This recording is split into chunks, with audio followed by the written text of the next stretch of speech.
찬양대의 은혜스러운 찬양, 또 우리 권사님의 은혜스러운 기도, 여러분과 저의 모든 삶이 하나님의 은혜 가운데 있는 줄로 믿습니다. 늘 주의 은혜 가운데에 우리의 삶이 복되고 늘 성령의 감격이 늘 넘치는 그런 삶이 되어야 될 줄로 믿습니다.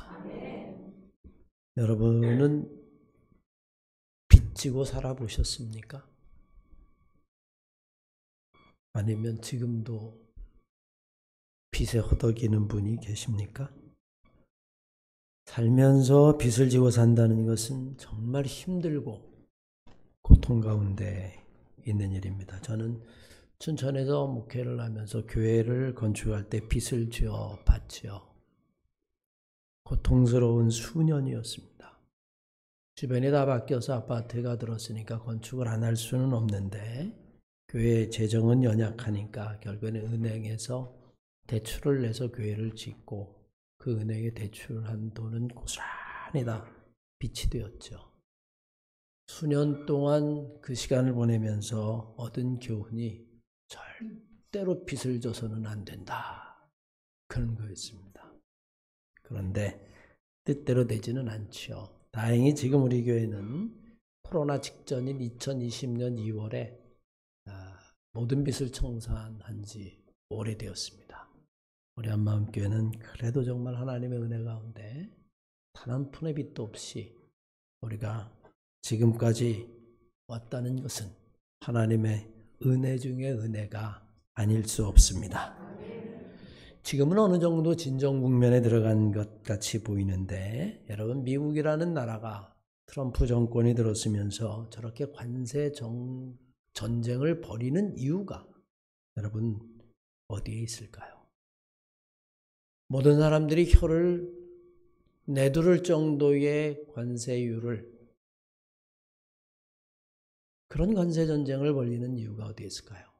여러분, 가장 근본적인 원인은 미국이라는 나라가 가장 큰 채무국가라는 데 있습니다. 세상에서 가장 빚이 많은 나라가 어떤 나라인지 아십니까? 바로 미국입니다.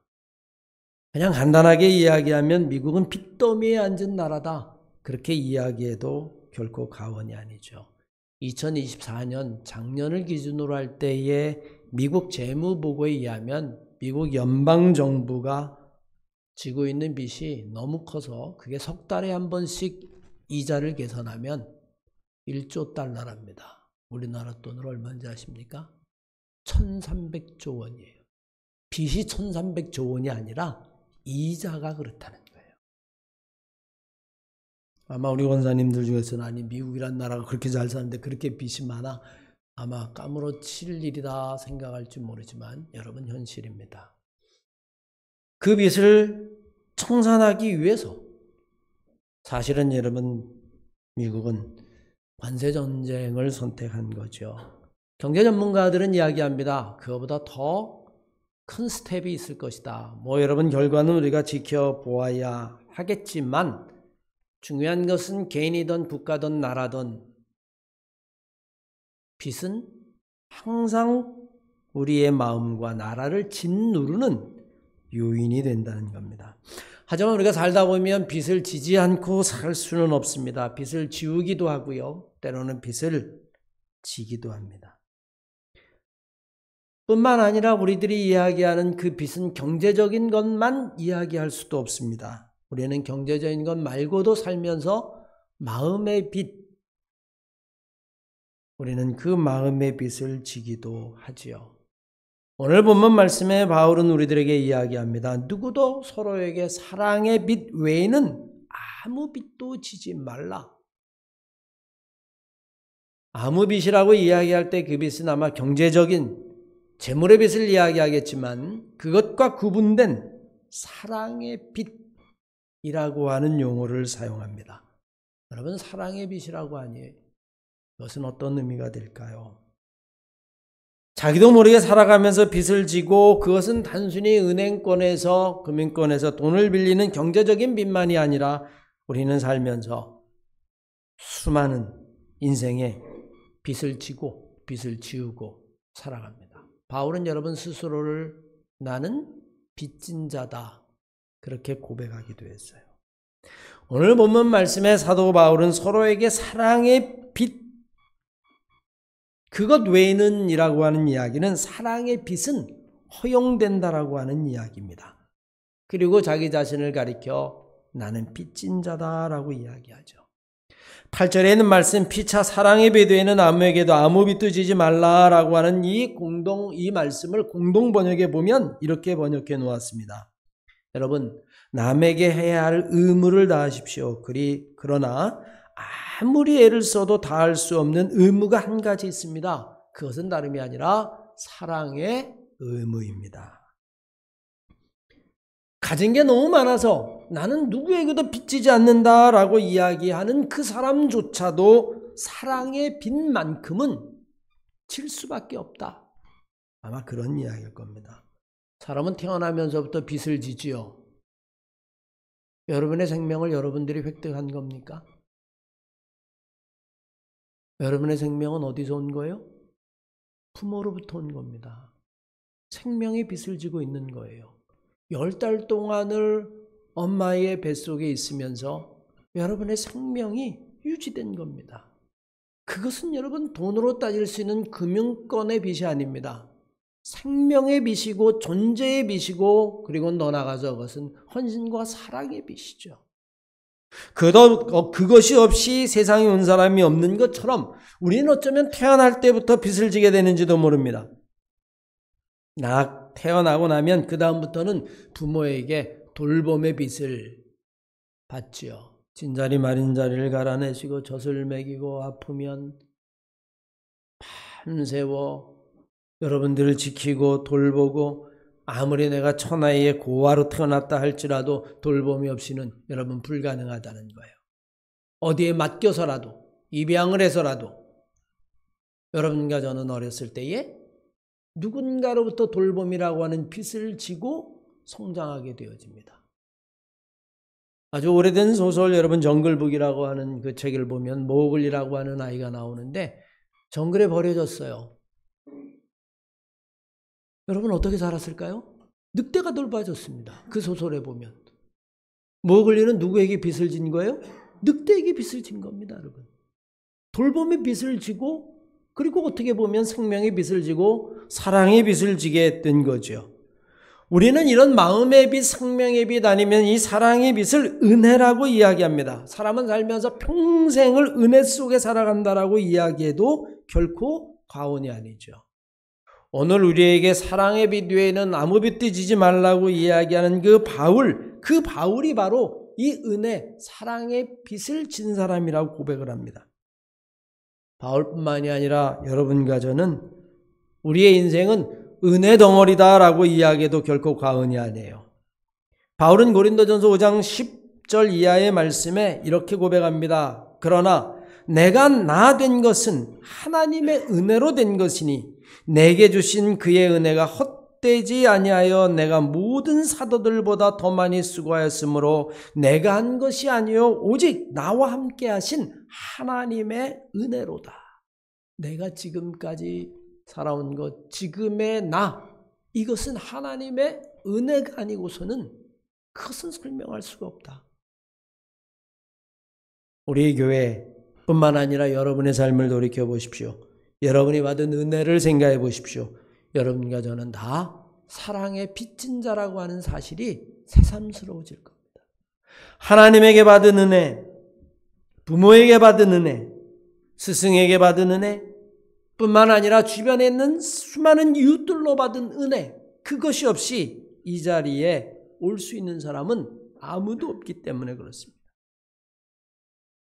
하나님의 은혜를 아는 사람이 정말 하나님의 백성이요 참성도이고요.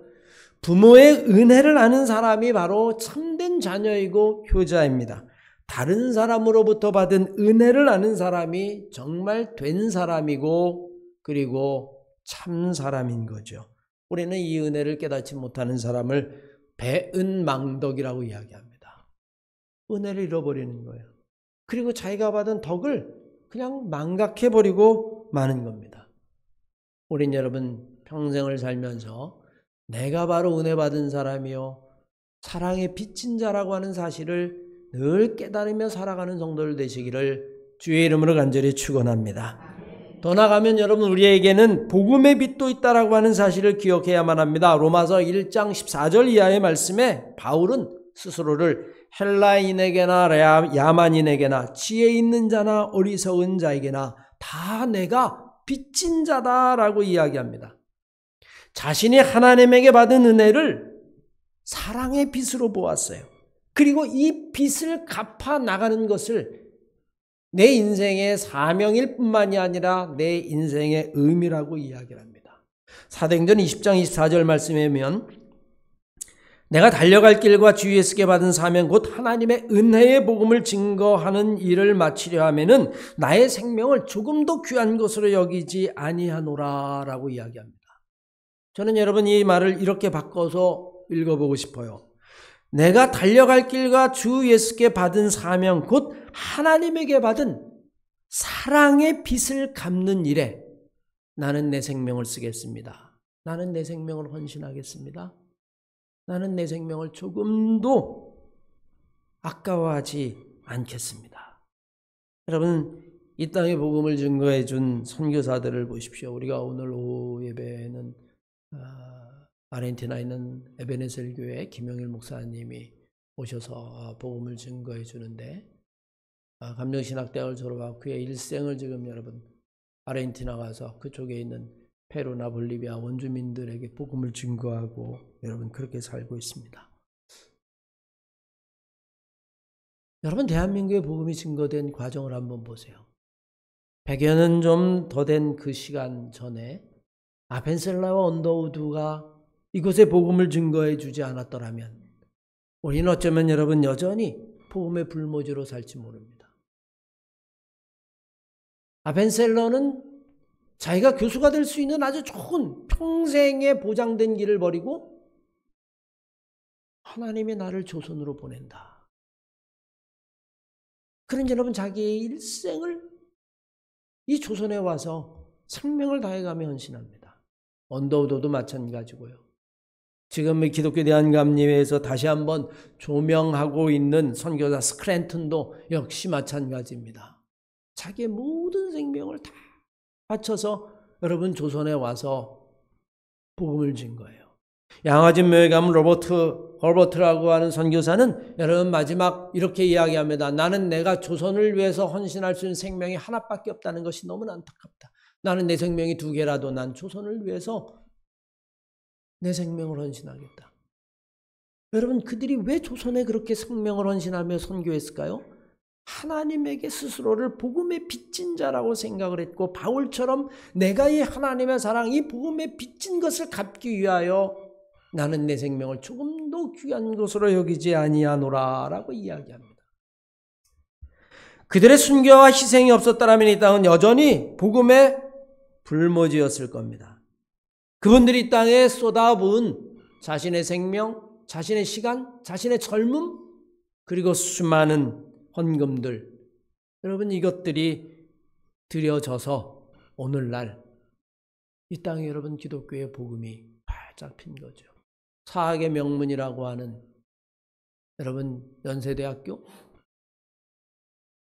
여러분 그 선교사가 세운 거예요. 이화여자대학교 선교사가 된 겁니다. 병원 중에 최고라고 이야기하는 연세대학병원 여러분 알렌이라는 선교사가 세운 겁니다. 그들이 자기에게 필요한 시간과 생명과 재물과 모든 것을 헌신해서 이 땅의 복음을 증거해 주었죠. 우리에게는 여러분 그런 복음의 빛이 있다라고 하는 사실을 우리는 분명히 기억해야만 합니다. 한 걸음 더 나아가서 우리는 이 사랑의 빛, 이 복음의 빛, 이 선교의 빛을 갚는 사람들이 되어야만 합니다. 바울은 여러분 자기의 삶은 그 빛을 갚기 위해 산다라고 고백하죠. 빛은 갚으라고 있는 겁니다. 갚지 않아도 된다면 우리는 여러분 그것을 더 이상 빚이라고 부르지 않아요. 나 빚이 있어. 여러분 그 의미는 뭘까요? 안 갚아도 돼? 여러분 이런 의미일까요? 그건 여러분 더 이상 빚이 아니죠. 그건 탕감된 것뿐입니다. 나 빚이 있어. 여러분 이야기는 이거는 갚아야 되는 거야. 여러분 그런 의미가 그 안에 담겨져 있다라고 하는 이야기입니다. 그래서 바울은 우리들에게 계속 말하죠. 피차 사랑의 빚 외에는 아무 빚도 지지 말라. 남을 사랑하는 자는 이미 율법을 다 이루었다라고 이야기합니다. 사랑을 받아서 사랑의 빚을 졌으니 사랑을 주어서 사랑의 빚을 갚으라고 하는 이야기입니다.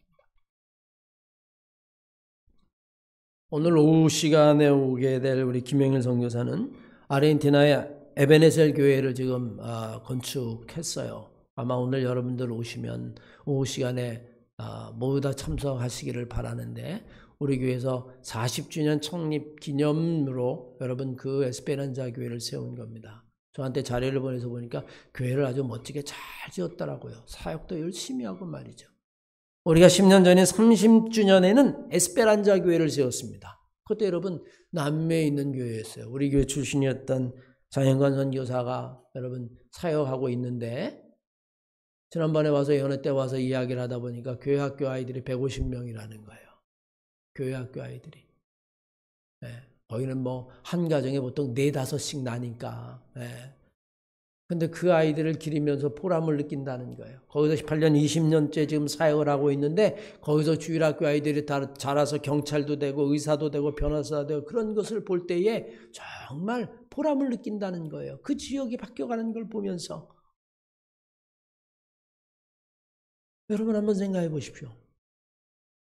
그 교회를 우리가 건축하지 않았더라면 그러면서 가면서 그래요. 자연관 생각은 너무너무 한마음 교회에 감사합니다. 그걸 안 세웠더라면 지금 아이들 150명이 길바닥에서 그냥 놀고 있을 텐데 교회에 와서 말씀 듣고 그 아이들이 자라서 변호사가 되고 의사가 되는 것을 볼 때에 여러분 우리가 그곳에 왜 몇만 불을 들여서 우리가 에스페란자 교회는 여러분 그 어려운 때 10몇 년 전에 여러분 7천만 원을 보내주었는데 빚이 있었는데도 불구하고 우리가 여러분 무엇 때문에 그곳에 복음의 전초기 진 교회를 세웠을까요?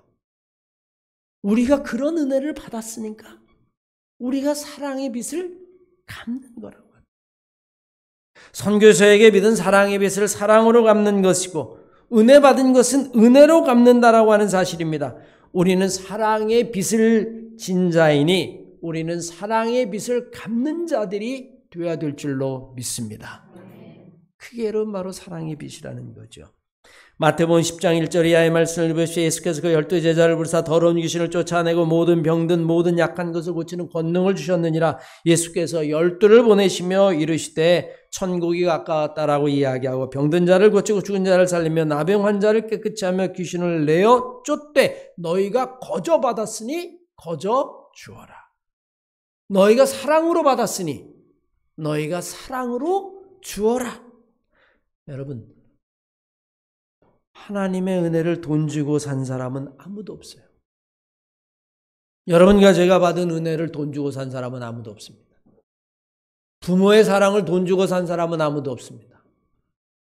그래서 이사야서 55장 1절 이하의 말씀이면 오라 너희 모든 목마른 자들은 물러나오라 돈 없는 자도 오라 너희는 와서 사 먹되 돈 없이 값없이 와서 포도주와 젖을 사라. 여러분과 저는 늘 하나님, 부모 그리고 주변에 있는 모든 사람들로부터 사랑의 빚을 받은 자들이고 그 사랑의 빚을 갚는 자들이 되어야 한다라고 하는 사실을 다시 한번 마음에 새기는 이 가정의 달에 다시 한번 마음에 새기는 우리가 되어야 될 줄로 믿습니다. 우리는 여러분 종종 살면서 이렇게 이야기하죠. 나는 신세도 안 지고 남에게 싫은 소리도 안 해. 여러분 어떻습니까? 깔끔합니까? 나는 나에게 손도 안 벌리고 남에게 도움도 안 줘. 멋있습니까? 여러분 그렇게 살고 싶으십니까? 도움도 안 받고 도움도 안 줘. 그냥 인생은 혼자야. 여러분 이거야말로 정말 오늘 주님이 말하는 율법적인 신앙이죠. 사랑만이 율법을 완성한다고 말씀하셨는데 인간이 주고받는 모든 교감을 다 기브 앤 테이크로 생각하는 거예요. 난 사랑 필요 없어. 난 사랑 안 줘. 나한테 관심 갖지도 마라. 나도 관심 안 가져.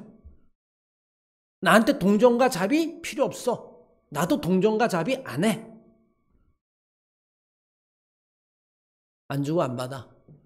여러분, 인생이 그렇게 살 수 있을까요? 어쩌면 여러분 우리는 그것이 깔끔하다, 신세지지 않는다라고 이야기할지 모르지만 그건 여러분 정말 우리가 사는 인생의 의미를 모르는 사람입니다.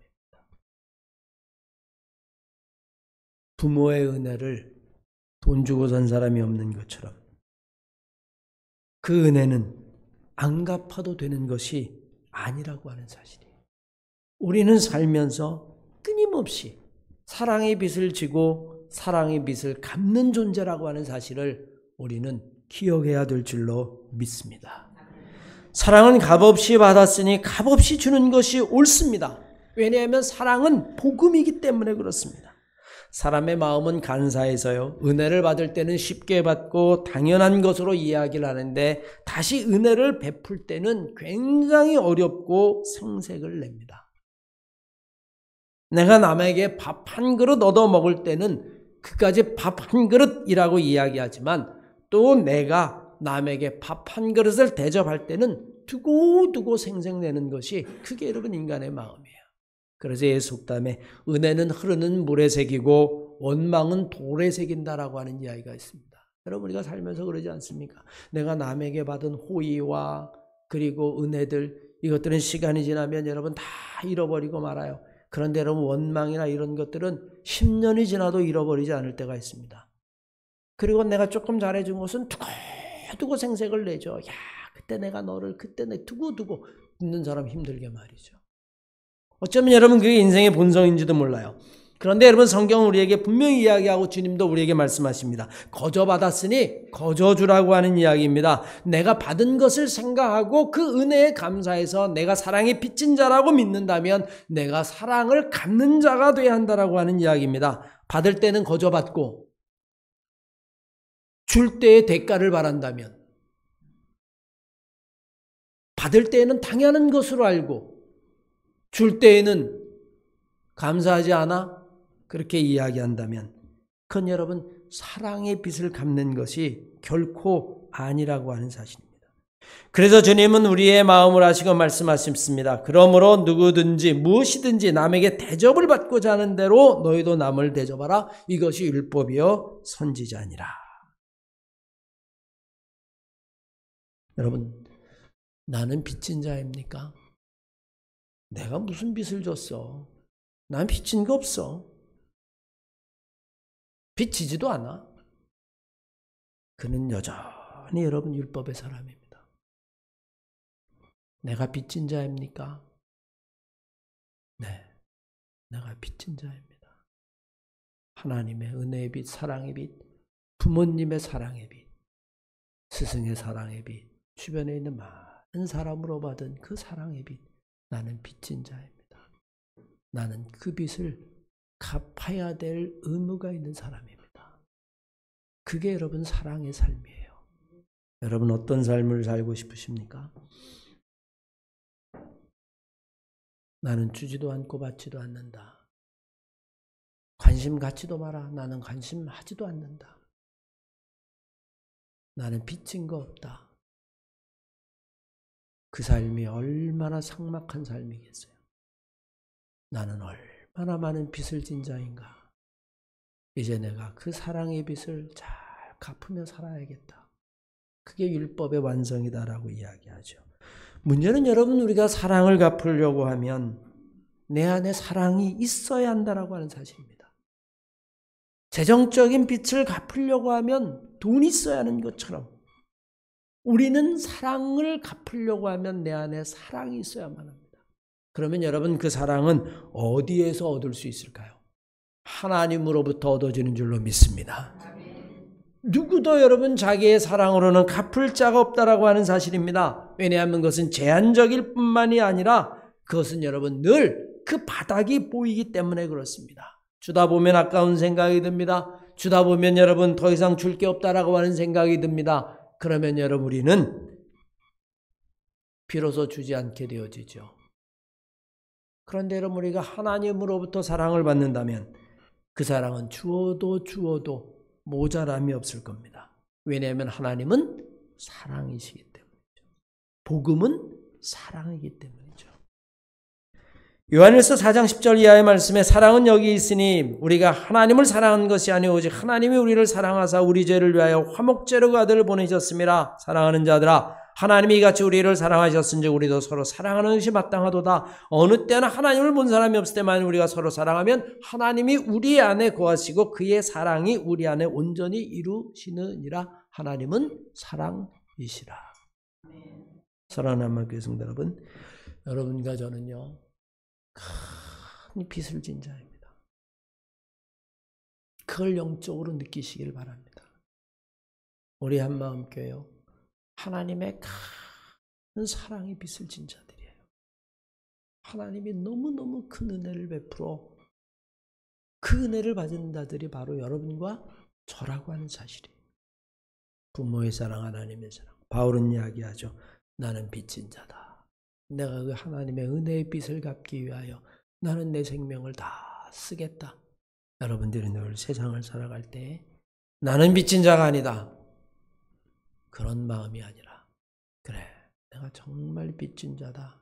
내가 일생을 그 빚을 갚기 위해서 하나님의 사랑의 빚을 갚기 위해 부모의 사랑의 빚을 갚기 위해 내가 받은 사랑의 빚을 갚기 위해 사는 사람이다. 그런 마음가짐을 가지고 이 5월 가정의 달 우리가 다시 한번 부모도 자녀도 이웃도 그리고 하나님의 은혜도 깊이 묵상하는 그런 한 달이 되시기를 주의 이름으로 간절히 축원합니다.